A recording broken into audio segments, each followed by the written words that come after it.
What's up, guys? Mad Fragger back again with another fragrance review video for you.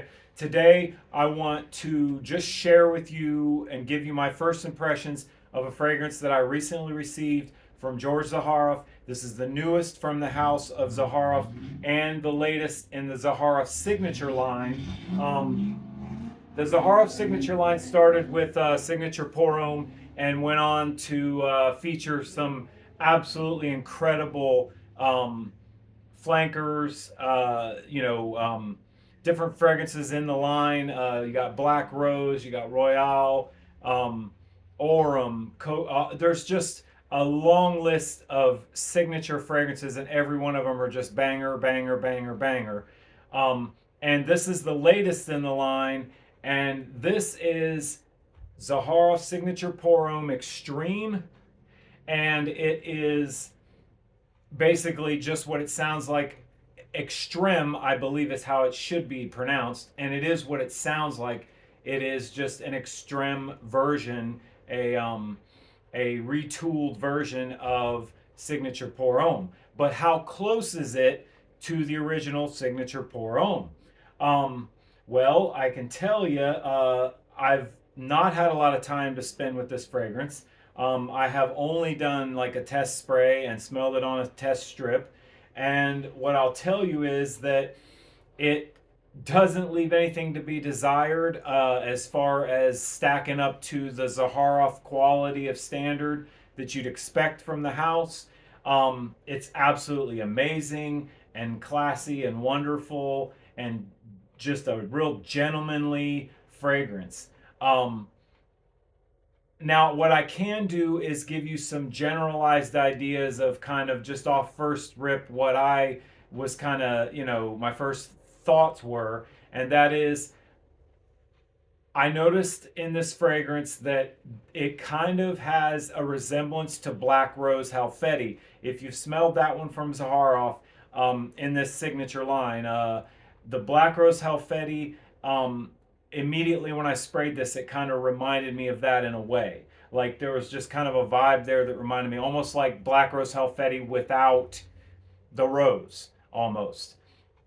And this one is definitely, as compared to the original Signature Pour Homme, this one is definitely darker. It's richer, it's more resinous. There's a lot more of the bass notes that come through in this one. Amplified, the bass notes are amplified in here. The oud is definitely present here, and you're getting that. It's a little kind of bit of a medicinal oud, if I had to describe it, but the oud is definitely present here. I mean, like I said, I've only done a test spray of this so far, but it definitely does give you that Signature Pour Homme vibe. Like you can kind of sense that original DNA in here, but the fragrance is not redundant of Signature Pour Homme in any way, and it's much richer and deeper, and like I said, more resinous and dark, a little bit darker actually. Signature Pour Homme is a versatile fragrance. Like you could wear that anytime, any place, any weather condition, doesn't matter. It's just a really versatile, gentlemanly fragrance. And this one is just ramping that up, but darkening it down and kind of, just making it a little more rich and a little bit more, a little bit deeper. I feel like I'm using the same adjectives over and over, but those are the best ones I can think of to describe it, really. And the paint on this bottle, if you can't, the camera is not going to do it justice. I can tell you that right now. But the paint on this bottle is a paint that George got from Mercedes-Benz specifically for these bottles, and it's just this beautiful glossy black paint with kind of like almost like a flake to it. It looks like there's a million stars in the sky when you look at this bottle in the light, and it's just gorgeous. Wonderful fragrance, and I wanted to share with you this fragrance here. Just, it kind of reminded me, after I thought about it for a little bit, it reminds me of another fragrance line just so happens to be the best selling men's fragrance line in the industry. I believe that it still holds that title as far as I know. And that would be Sauvage from Dior. And now the hold on a minute before you start, tying me up to the tree and giving me the flog. Uh, I'm not comparing this to Sauvage in any way as far as the scent goes necessarily. What I want to say though, and what I've kind of had on my mind is, if you take the original Sauvage, Dior Sauvage EDT, okay, it's a versatile fragrance. It's mass appealing. It's easy to like. There's a reason why it's the best-selling men's fragrance, and it's just a good, solid fragrance for men. Period. And then you kind of go through. There's a couple different iterations of Sauvage as you go along, and then you get to this one here, Sauvage Elixir. Now, Sauvage Elixir, I do smell kind of that hint of Sauvage DNA in it, of course, um, just like you do in this line. Like this, I feel like the Signature Pour Homme Extreme is kind of equivalent to Sauvage Elixir when you're comparing, if you're comparing the Zaharoff signature line to the Sauvage line. Sauvage EDT, as I said, was fresh and bright and mass appealing, and then this one they took and darkened it up. It's much darker. It's much richer. It's got a lot warmer feel to it.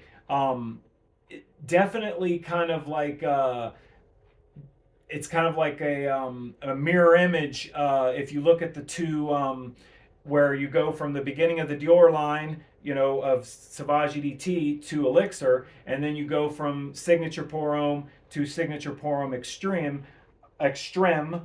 I keep wanting to say extreme, but I'm pretty sure it's supposed to be pronounced extreme, because of the little rooftop thing there over the E. But what do I know? The answer is almost nothing. So, but I do know that in my humble opinion, I feel like there's kind of like a resemblance to the progression of Sauvage as there is in this fragrance, when you look at the progression of the Signature Pour Homme line. And every one of the fragrances in the Pour Homme line, I have not tried them all. Every fragrance in the Signature Pour Homme line that I have tried, I have loved. And the ones that I haven't, I've heard great things about, and I've heard that they're great fragrances, and I'm sure that they are. So it's a great line, and what a way to cap off the signature line here. I don't know if this is going to be, the end of the line. Now, I know I'm making it sound that way, and I don't have any information to lend to that fact. But going from Signature Pour Homme to Signature Pour Homme Extreme, uh, it's been a fantastic, wild adventure that George has taken us on through this line, and I couldn't think of a better way to kind of like put an exclamation point on the line than this one right here, Signature Pour Homme Extreme. And it's a great fragrance. I'm going to spend some more time with it and give a full review later on in the future. But right now, I'm just kind of, going to wear it, enjoy it, see what it does for me. Just by the way, FYI, if obviously can't speak on performance, but if the test spray, is any indication, the performance is going to be great on this one. So just want to kind of let you know that.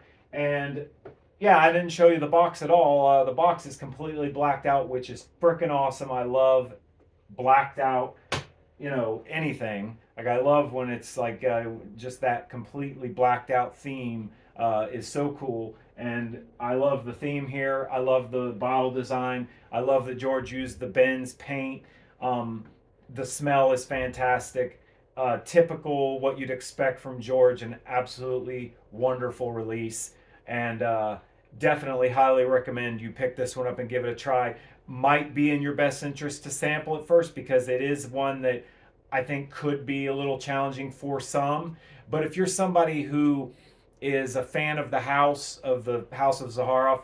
Um, Pretty sure that you're somebody that is at least willing to experiment and at least willing to open their mind to something a little more challenging. But yeah, sample if you feel like you need to. Samples are available at Zaharoff.com, and you can pick this beauty up there as well. Thanks for watching another video, guys. I really appreciate you watching. Subscribe if you haven't. I would love that. And I will see you next time.